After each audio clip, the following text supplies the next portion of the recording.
Kaixo, aurten berriro euskara ikastea erabaki dut. Eta noski, hizkuntza menperatzeko hitz egitea ezinbestekoa da. Baina lotxatia bazara edo zure inguruan ez bada asko euskara hitz egiten, ez da batere erraza. Horregatik, internet zerbitzua ezagutu nuenean, ekimena izugarria iruditu zitzaidan.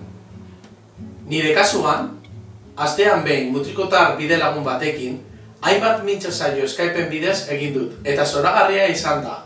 Denetik hitz egin dugu eta azkenean euskara azterketak prestatu ditugu elkarrekin.